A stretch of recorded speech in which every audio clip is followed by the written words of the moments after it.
Dumating na ang araw na pinakahihintay ng mga magulang ni Angela.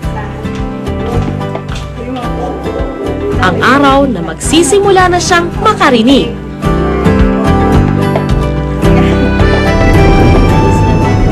Maagang bumiyahe papuntang UST Hospital ang mag-anak.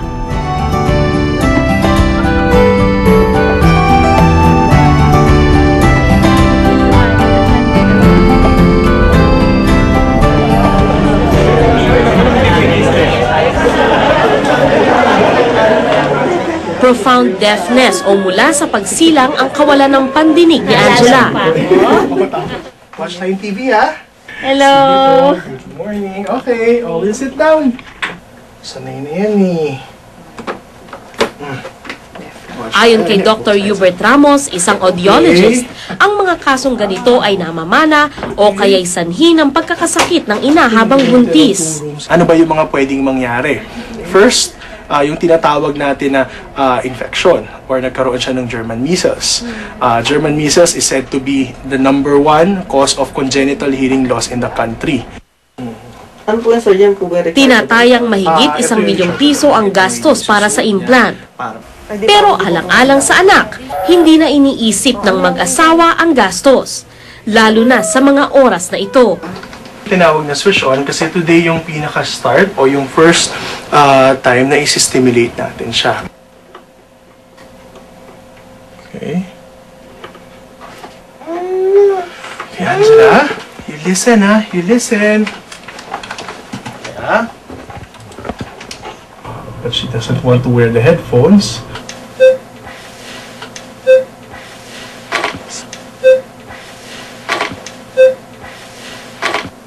Nakikinig ka, ha? Nakikinig ka, no? Kailangan for 1, 2, 3, 4, 5, 6, 7, 8, 9, 10, 11, 12. Pinarinig ng iba't ibang uri ng tunog si Angela. At sa bawat tunog, Okay, 1 for mommy. iba-iba ang naging reaksyon ng bata. Oh, see, see.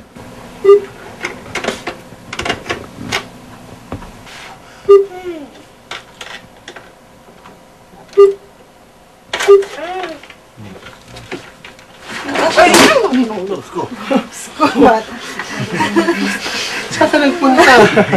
Okay. No. Listen mo na. Oops. No. Hindi pa. Okay. Nakita niyo yung reaction niya kanina, tinanggal niya. Kasi pag binigla natin siya ng malakas na malakas, marami siyang maririnig na tunog na unusual sa kanya. And it would be very difficult for her to comprehend na normal lang yun na may maririnig kang tunog. Okay? So, kailangan uunti-untiin natin siyang i-introduce sa tunog. Ano po nagkakalayo po ng pagkakaya? Sa klinik, nakilala rin ng pamilya ni Angela ang dalawang batang unang nalagyan ng implant. Pag tinitingnan niya, sabihin sa kanya kung ano yun. What is your name? What is your name? Malakas, hindi nila marinig. How old are you? 6. Yay! Ano pangalan ko? Mama. Mami. Asa si Daddy? Ha? Si Daddy?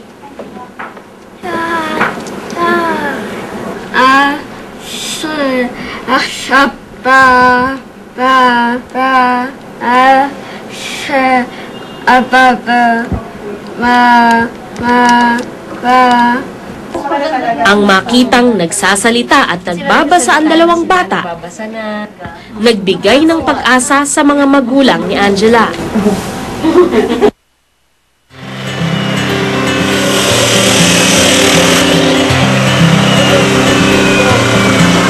Ang ibang mga hearing impaired, masaya rin sa maliliit na tagumpay sa kanilang buhay.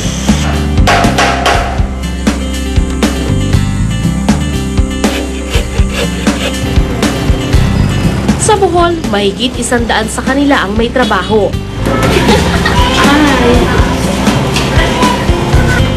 Naninilbihan sa mga hotel at restaurant na itinayo ng IDEA Philippines.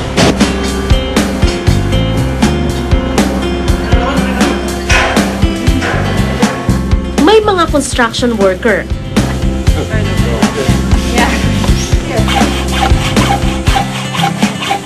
furniture maker.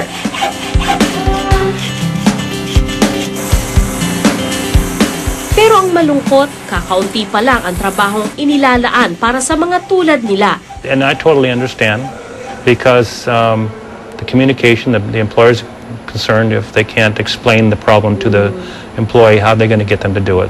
It helps to really understand that the deaf are differently abled. They are eager to learn, quick to learn. Most are very quick to learn, and will do a good job.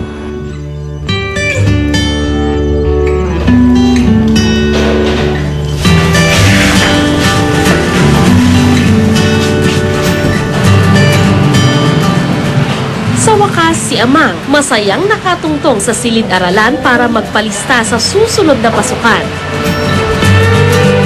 Nagpakitang gilas pa ito sa teacher. Kami dyan isa.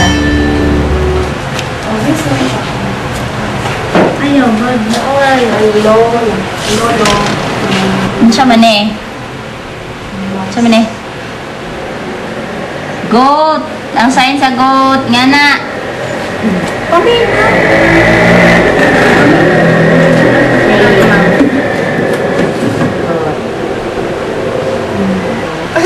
Ereng, hindi pa ito si Ereng. Ganda lang po sa... Ito, sige. Tila ba, noon pa hinihintay ni Amang ang pagkakataong ito. Pero hindi lang niya masabi.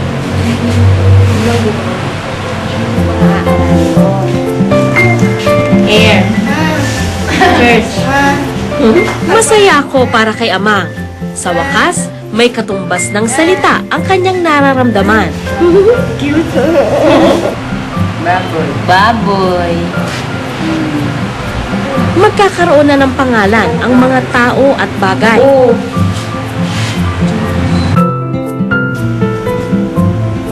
At darating na ang araw na hindi na siya tatawagin sa bansag na Amang. Mama. Mama. Mama. Papa. Papa. Magandang gabi po, ako si Sandra Aguinaldo at ito ang Eyewitness.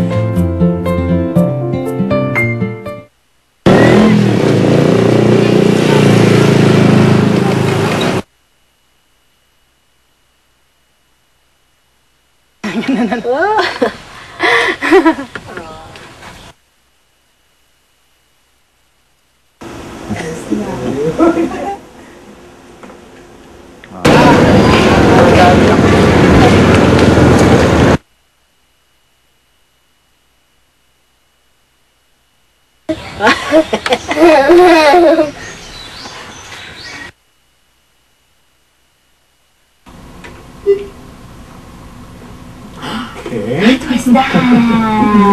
Loud one. Okay. One more. Okay.